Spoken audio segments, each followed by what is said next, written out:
ራሱን ሰጥቶ ሀገሩን ለመታደግ የሚፈልግ ኃይል አለ። አሁንም ጀግኖች አሉ። የፈረሰውን ክላሽ የሸጠውን ምናምን ብቻ ካየህ የእነዚህን ጀግኖች ነገር ታጣለህ። ሁለቱንም ስትሰማና ስታይ ነው ተስፋውም ስጋቱም በኩል ኢንተርቴን ማድረግ የሚያስፈልገው።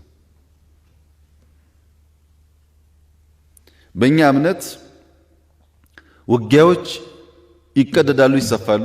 ነገር ግን ጦርነቱን ካለምንም ጥርጥር ኢትዮጵያ ታሸንፋለች።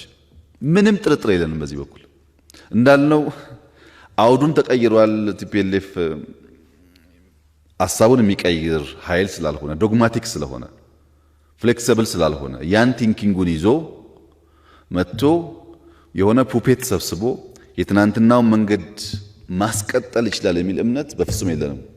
በፍጹም ጦርነቱን ኢትዮጵያ ታሸንፋለች። ውጊያ ግን እዚህም እዚያም ሊበላሽ ይችላል። ውጊያ የሚበላሹበት በጣም ብዙ ፋክተሮች ስላሉ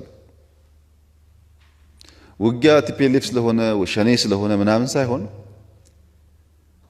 የሆነ ሽፍታም ሁለት ሰው ሶስት ሰው ሽፍታም አንድ ሆቴል ገብቶ ሽብር ሊፈጥር ይችላል። በዘላቂነት ሆቴሉን ይቆጣጠራሉ አይቆጣጠረውም ካልሆነ በስተቀር አንድ ክላሽ ሽጉጥ የያዘው ሰው ለ5-10 ደቂቃ ሊያውክ ይችላል። እና ውጊያ ባየን ቁጥር አጠቃላይ ጦርነቱ የተበላሸ ተስፋ የሌለው ሆኖ መቅረብ ችግር አለበት። ሁሉም ደግሞ ጠያቂ መከላከያ ምን እያደረገ ነው የሚል ጎረምሳ ለምን ሄዶ አያደርግም?